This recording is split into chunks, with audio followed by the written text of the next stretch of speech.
Halo, perkenalkan kami dari kelompok 5. Kali ini kami akan membahas tentang penilaian dan evaluasi pemahaman dalam UBD, yaitu kemampuan berempati. Adapun anggota dari kelompok 5 yaitu Adelina, Rofi, Aprilia, Armi, dan Evi. Nah, sebelum lebih lanjut membahas tentang topik ini, kita harus tahu bahwa pada tahap pembelajaran, penilaian dan evaluasi merupakan tahap yang penting. Penilaian dilakukan untuk mengevaluasi bukti pemahaman peserta didik. Penilaian dan evaluasi pemahaman dalam Understanding by Design atau UBD memiliki 6 aspek yang digunakan untuk menilai pemahaman peserta didik, yaitu kemampuan menjelaskan, kemampuan interpretasi, kemampuan aplikasi, kemampuan perspektif, kemampuan berempati, dan kemampuan pengetahuan diri. Selanjutnya, saya akan memaparkan mengenai kemampuan berempati.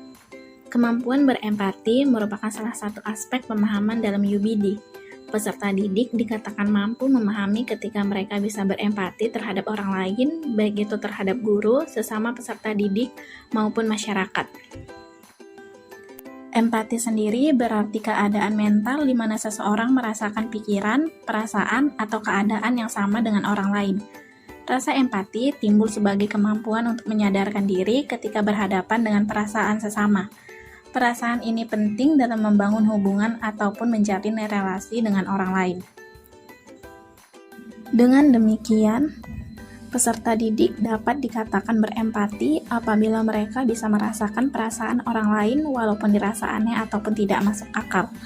Selain itu, peserta didik dapat menggambarkan persepsi sensitif berdasarkan pengalaman langsung peserta didik terhadap suatu permasalahan pembelajaran.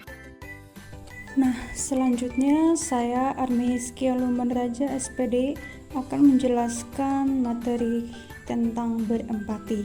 Nah, dalam kemampuan berempati ada 5 indikator yang digunakan guru untuk menilai kemampuan berempati peserta didik, yaitu yang pertama ada sensitif, yang kedua terbuka, yang ketiga itu reseptif, yang keempat perspektif, dan yang kelima taktis ataupun thoughtful.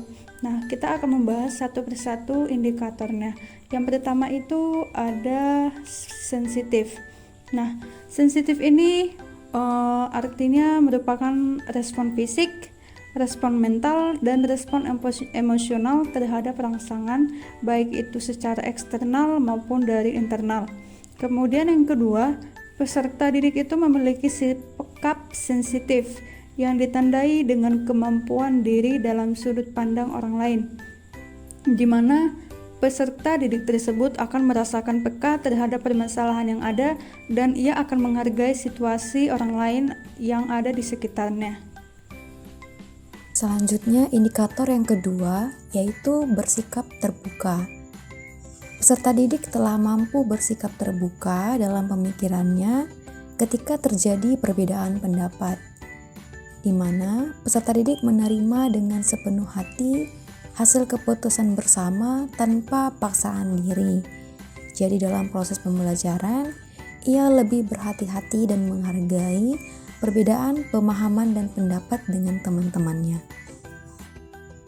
Nah, berikutnya yang ketiga yaitu reseptif, di mana individu ditandai dengan kemampuan mau menerima pendapat, kritik maupun saran dari orang lain.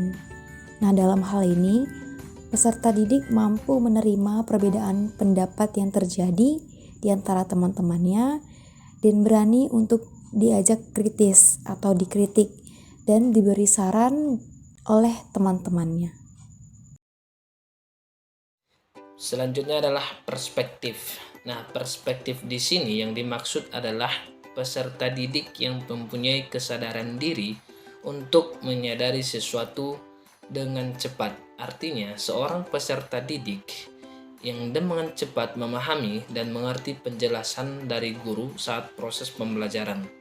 Nah, hal ini akan menjadi bukti bahwasanya peserta didik tersebut memiliki kemampuan dalam mengasah skill yang dikuasainya.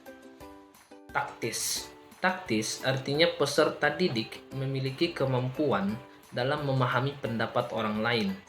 Nah, dengan pemahaman ini, ia memiliki cara yang tepat untuk memahami suatu konsep pembelajaran.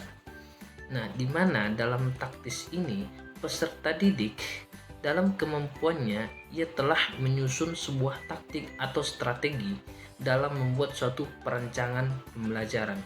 Artinya, peserta didik telah mampu memahami suatu proses pembelajaran yang telah diberikan oleh guru. Mungkin cukup sekianlah yang dapat kami sampaikan. Kurang dan janggalnya kami mohon maaf. Assalamualaikum warahmatullahi wabarakatuh.